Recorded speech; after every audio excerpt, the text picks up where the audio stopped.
আসসালামু আলাইকুম ওরহমতুল্লাহি ওবরাকাতুহ। নাহমাদুল্লাহ তাআলা ওয়া নুসাল্লি আলা রাসূলিহিল কারীম, আম্মা বা'দ। প্রিয় দর্শক মণ্ডলী, আমার ফেসবুক পেজে যারা আমার বন্ধু রয়েছেন, দেশ বিদেশের ভাই ও বোনেরা,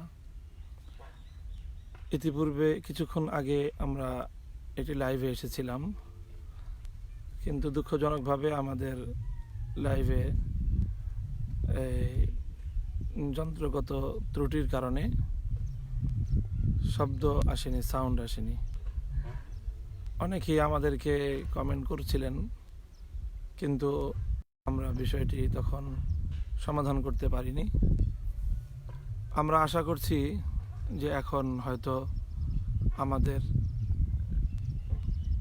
শব্দের যে ত্রুটি ছিল, শব্দযন্ত্রের ত্রুটিটি এখন হয়তো ভালো হয়েছে এবং আপনারা হয়তো শব্দ শুনতে পাচ্ছেন।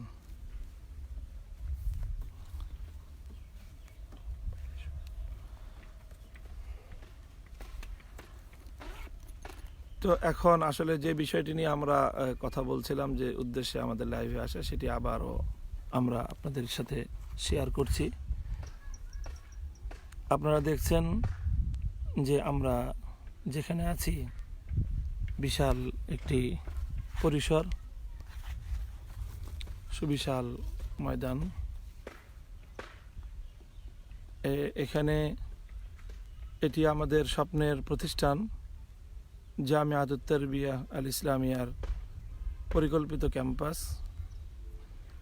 এখানে ইতিমধ্যে প্রায় 12 বিঘা জমির উপর ক্যাম্পাসের কাজ চলছে, উন্নয়নমূলক কাজ চলছে। জমি সংগ্রহ করা হয়েছে, ভরাট করা হয়েছে, এখন সবুজায়নের কাজ চলছে। সুন্দর দৃষ্টিনন্দন নানা বাহারি রকমের গাছগাছরা, এবং আমরা দেখতে পাচ্ছি ওই ক্যাম্পাসের এক পাশে বিশাল পরিসরের একটি পুকুরও রয়েছে, যেটি এই ক্যাম্পাসের সৌন্দর্য বর্ধন করছে এবং পরিবেশ অত্যন্ত মনোরম। আলহামদুলিল্লাহ, সকল প্রশংসাই মূলত আল্লাহর জন্য। সুপ্রিয় দর্শক ভাইরা, আমাদের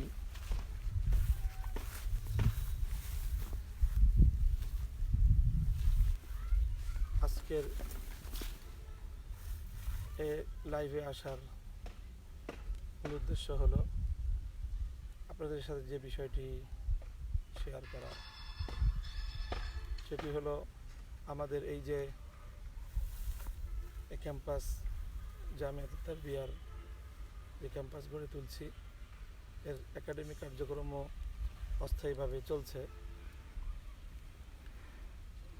পাশাপাশি এখানে ক্যাম্পাস নির্মাণের কাজ চলছে। ইতিমধ্যে আলহামদুলিল্লাহ আমরা ভবন নির্মাণের কাজেও হাত দিয়েছি। আল্লাহ পাকের অশেষ মেহেরবানিতে কাজ চলছে এগিয়ে। আমরা এই জামিয়ার এই বিশাল পরিসর গড়ে তুলবার পিছনে অনেকের কাছ থেকে সহযোগিতা পেয়েছি। বিশেষ করে জমিদাতা 313 জন সদস্য সংগ্রহ করেছিলাম। প্রায় 300 সদস্য ইতিমধ্যেই তারা আমাদের এখানে অন্তর্ভুক্ত হয়েছেন। আরও অল্প কয়েকজন হয়তো ইনশাল্লাহ হয়ে যাবেন। 313 জন হওয়ার কথা, 15-20 জনের জায়গা অবশিষ্ট আছে। তো আমরা আশা করছি যে ইনশাল্লাহ তাদের সহযোগিতা নিয়ে আমরা আমাদের কাঙ্ক্ষিত সেই স্বপ্নের ক্যাম্পাস আমরা গড়ে তুলতে পারব। সুপ্রিয় দর্শক মণ্ডলী, দেশ বিদেশ থেকে যারা আমাদেরকে দেখছেন, আজকে অন্য একটি বিষয় নিয়ে আসলে মূলত এই লাইভে আসা এবং আপনাদের সঙ্গে আমাদের বক্তব্য শেয়ার করা। বিষয়টি হলো, আমরা সকলেই জানি চলতি নভেম্বরের শুরুর দিকে সারা দুনিয়ার মুসলিম উম্মার হৃদয়ে রক্তক্ষরণ ঘটানো একটি ঘটনা ঘটেছে। সেটি হলো প্রায় অর্ধ সহস্রাব্দী পূর্বে, 500 বছর পূর্বে নির্মিত ভারতের অযোধ্যার ঐতিহাসিক বাবরি মসজিদটিকে ভারতের হিন্দুত্ববাদী সাম্প্রদায়িক মোদি বাহিনীর আজ্ঞাবাহী সুপ্রিম কোর্ট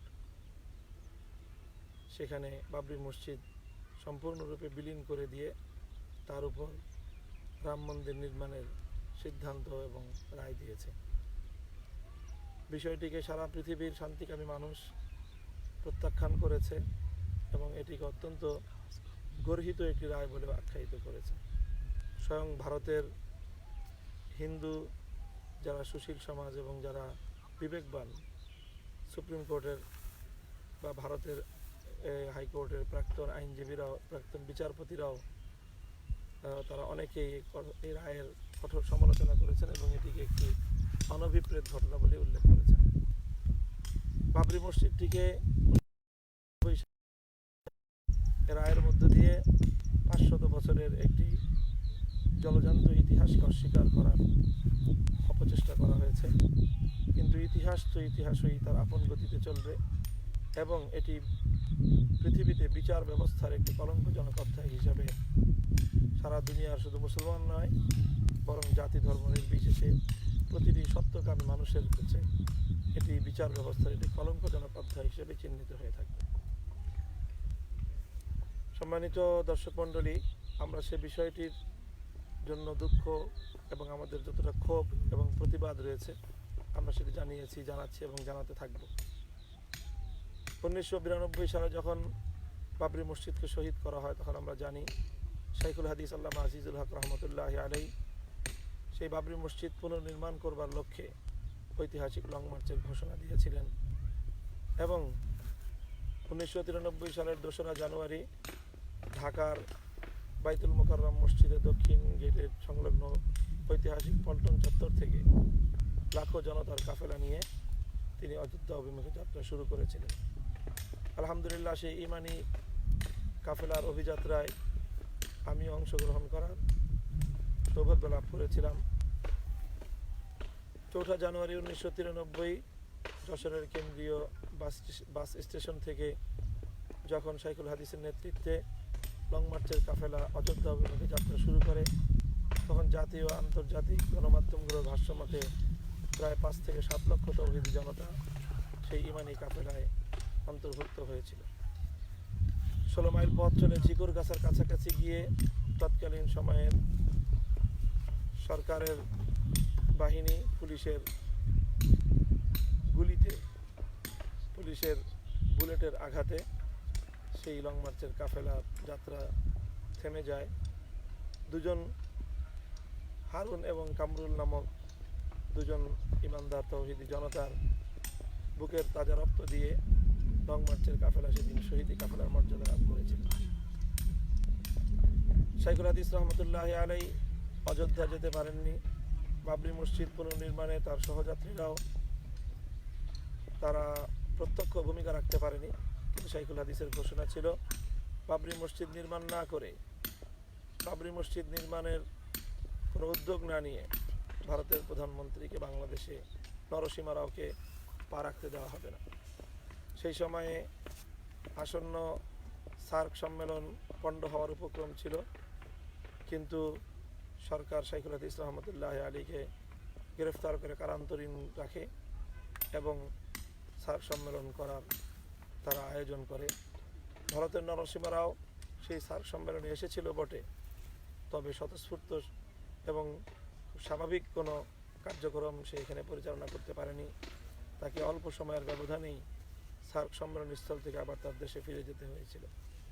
বাংলাদেশের মানুষ সেই ইমানি আন্দোলনের কথা কোনোদিন ভুলবে না এবং বাংলাদেশের সেই লং মার্চের ইমানি দাবি আদায়ের আন্দোলনকে সারা পৃথিবীর মুসলিম উম্মাহ স্বাগত জানিয়েছিল। মূলত লং মার্চ একটি কাফেলা ছিল, একটি চেতনার মশাল প্রজ্বলিত ছিল লং মার্চকে কেন্দ্র করে।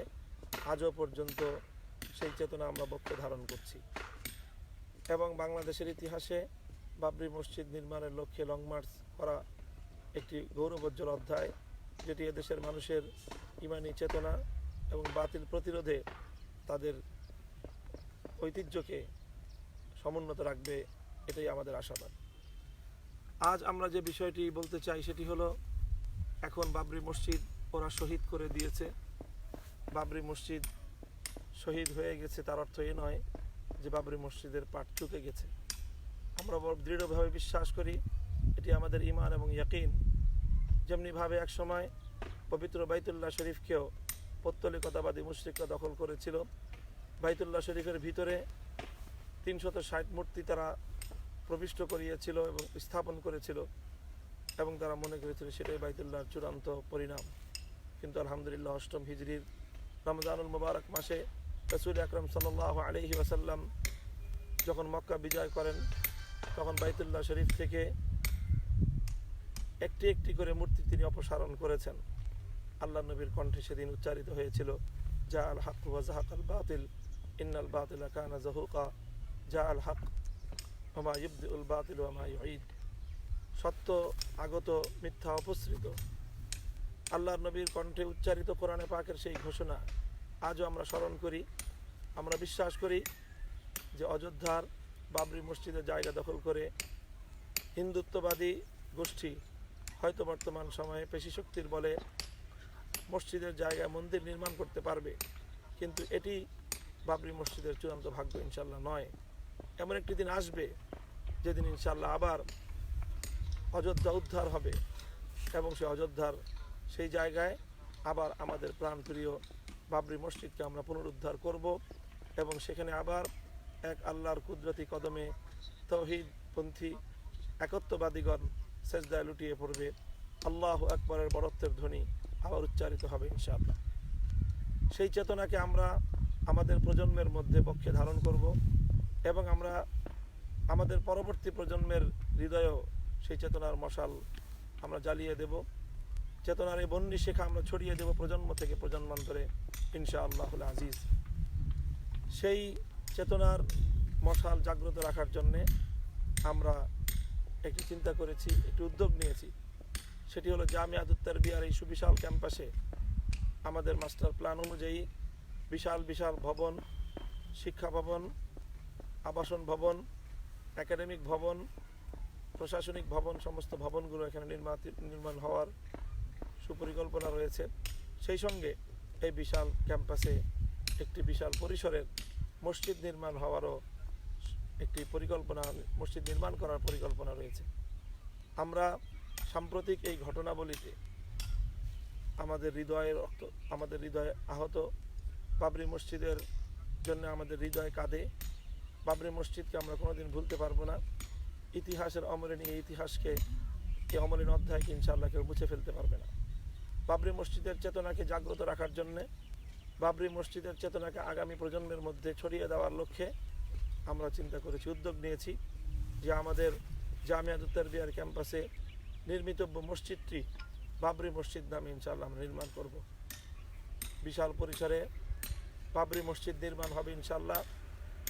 আমরা আশা করছি যে আজ পবিত্র জুমার দিনে এই ঘোষণার মধ্য দিয়ে আমরা আমাদের এখানে বাবরি মসজিদ নামে নতুন একটি কার্যক্রম সূচনার যে ঘোষণা দিলাম, এটি আমাদের আগামী প্রজন্মকে বাবরি মসজিদের ইতিহাস ও তার বাস্তবতা উপলব্ধির ক্ষেত্রে সহায়ক হবে আমাদের এই বাবরি মসজিদ নির্মাণ এবং তার প্রকল্প। আজ আমরা ঘোষণা দিচ্ছি, এবং আলহামদুলিল্লাহ অচিরেই বাংলাদেশের আলেমকুল শিরোমণি, উম্মতে মুসলিম আরবি সংবাদিত রাহবার, বিশ্ব মুসলিম উম্মার আধ্যাত্মিক রাহবার শাইখুল ইসলাম আল্লামা শাহ আহমদ শফি দামাত বারাকাতুহুল আলিয়াকে নিয়ে তার মুবারক হাতে আমরা এখানে ইনশাআল্লাহ বাবরি মসজিদের ভিত্তিপ্রস্তর স্থাপন করব, এবং তার কার্যক্রম আমরা ইনশাআল্লাহ শুরু করব। আমরা ইতিপূর্বে এই মাদ্রাসার এ পর্যন্ত উন্নয়নমূলক কাজে সকলের সহযোগিতা নিয়ে যেভাবে এ পর্যায়ে উন্নীত হয়েছি, আশা করি বাবরি মসজিদ নির্মাণের এই কাজটিও আমরা আমাদের সকল বন্ধুদের, দেশ বিদেশের সকল শুভানুদ্দায়ীর সহযোগিতা নিয়েই বাবরি মসজিদের কার্যক্রমটিও আমরা ইনশাআল্লাহ পরিচালনা করার প্রয়াস পাব। ইতিপূর্বে আমরা আমাদের এই জামিয়াতুত তারবিয়ার জায়গা নেওয়ার জন্যে 313 জন জমিদাতার সদস্য প্রকল্প আমরা হাতে নিয়েছিলাম, এবং আলহামদুলিল্লাহ সেটি সমাপ্তির পথে, এবং তাদের সহযোগিতাতেই জামিয়ার উন্নয়ন কাজ আজ এ পর্যায় পর্যন্ত উন্নীত হয়েছে। ঠিক তদ্রূপ আমরা ঘোষণা করছি যে বাবরি মসজিদ নির্মাণ করবার জন্যও 313 জন সদস্য আমরা সংগ্রহ করব দেশ বিদেশ থেকে, যারা বাবরি মসজিদকে ভালোবাসেন, আমাদেরকে মহব্বত করেন, শাইখুল হাদিস রহমতুল্লাহ আলাইহের সেই বিপ্লবী চেতনার উত্তরাধিকারী যারা, এবং যারা আগামী প্রজন্মের কাছে বাবরি মসজিদ সংক্রান্ত এই সত্য ইতিহাস নিরেট বাস্তবতাটি পয়গাম পৌঁছে দিতে চান, তারা এই কাজে আমাদের সহযোগী হবেন ইনশাআল্লাহ। আমরা সকলের সহযোগিতা নিয়ে 313 জন সদস্য আমরা ইনশাআল্লাহ এতে নেব। তাদের অর্থায়নের মাধ্যমে, তাদের সহযোগিতার মাধ্যমে ইনশাআল্লাহ বাবরি মসজিদ নির্মিত হবে। প্রিয় দর্শক মণ্ডলী, ভাই বোনেরা, আমরা আলহামদুলিল্লাহ ইতিমধ্যে যেমনটি বলেছি যে জামিয়ার ভবন নির্মাণের কার্যক্রমও শুরু হয়েছে, ইতিমধ্যে বেশ অনেক দূর অগ্রসর হয়েছে। এই কাজটি যেন সুসম্পন্ন হতে পারে, সেজন্য আমরা আপনাদের সহযোগিতা প্রত্যাশা করি।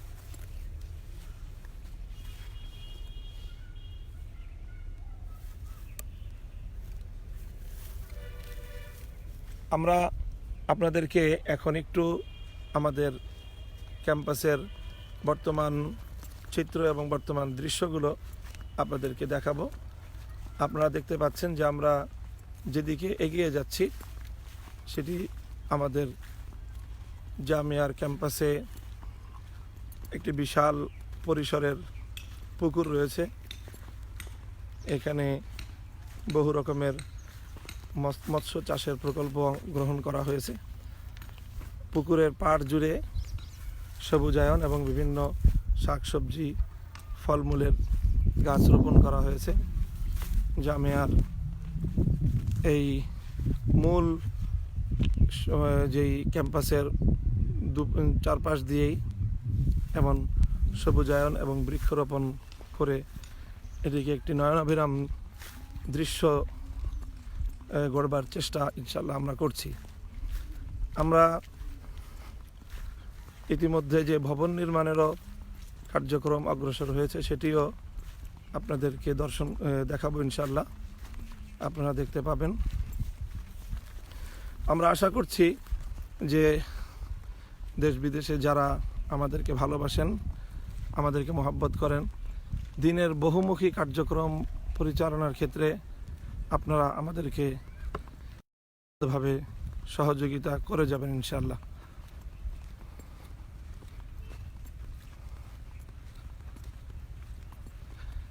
এখন প্রায় ৯,৫০০ স্কোয়ার ফিটের বিশাল একটি ভবনের নির্মাণ কাজ চলছে। আশা করছি এই ভবনটি নির্মিত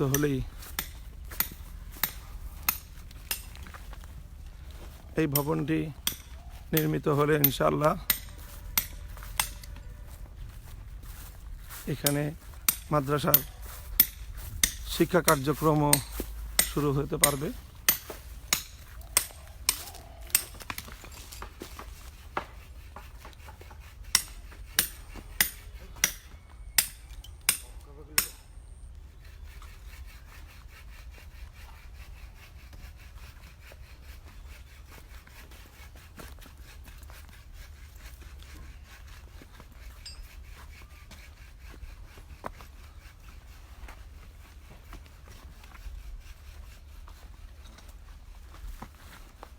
আলহামদুলিল্লাহ, আমরা আমাদের আজকের যে মূল উদ্দেশ্য ছিল সেটিকে আরেকবার আপনাদেরকে স্মরণ করিয়ে দিয়ে আমরা আমাদের এই লাইভ ভিডিও এখানে সমাপ্ত করব। মূলত সামনের যে জায়গাটি দেখতে পাচ্ছেন আপনারা, এই বরাবর সোজা সামনের দিকে সেই জায়গাটি মূলত পরিকল্পিত বাবরি মসজিদ নির্মাণের নির্ধারিত স্থান। সেই জায়গা সহ ভবন এবং মসজিদ ভবন নির্মাণ এর জন্য আমরা ইনশাআল্লাহ অতি শীঘ্রই উদ্যোগ গ্রহণ করব। আমরা আশা করব যে আপনারা সকলেই আমাদের পাশে থাকবেন, সহযোগিতা করবেন, দোয়া করবেন। এভাবে ইনশাআল্লাহ আমরা আমাদের ঐতিহ্যের চেতনাকে প্রজন্ম থেকে প্রজন্ম পর্যন্ত ছড়িয়ে দিব। ওরা বাবরি মসজিদ শহীদ করে দিয়ে ইসলামের চেতনাকে ধ্বংস করতে চায়, কিন্তু ইনশাল্লাহ আমরা সেটা হতে দেব না। আমরা আমাদের প্রজন্মকে জানাবো, প্রয়োজনে যদি আমাদের জীবনে আমরা বাবরি মসজিদ পুনরুদ্ধার করতে না পারি, আমাদের পরবর্তী প্রজন্মের কাছে আমরা ওসিয়ত করে যাব, তারা যেন তাদের জীবনের সর্বশক্তি দিয়ে আল্লাহর ঘর পুনরুদ্ধার করার উদ্যোগ তারা নেয়। তাদের পক্ষেও যদি সম্ভব না হয়, তারাও যেন তাদের পরবর্তী প্রজন্মকে এভাবেই বলে যায়। ইনশাআল্লাহ যেমনিভাবে শত শত বছরের পবিত্র বাইতুল্লাহর ভিতর থেকে স্থাপিত সেই মূর্তিগুলোকে অপসারণ করে পবিত্র বাইতুল্লাহকে এক আল্লাহর ইবাদতের জন্য উদ্ধার করা হয়েছিল, সেই সূত্র ধরে বাবরি মসজিদও ইনশাআল্লাহ একদিন উদ্ধার হবে এবং বাবরি মসজিদের সেই জায়গায় একত্ববাদী আল্লাহর বান্দারা এক আল্লাহ রাব্বুল আলামিনের বড়ত্বের জয়গান গাইবে, এক আল্লাহ রাব্বুল আলামিনের তাকবীর ধ্বনি দিবে এবং তারা এক আল্লাহ রাব্বুল আলামিনের কুদরতি কদমে সেজদায় লুটিয়ে পড়বে।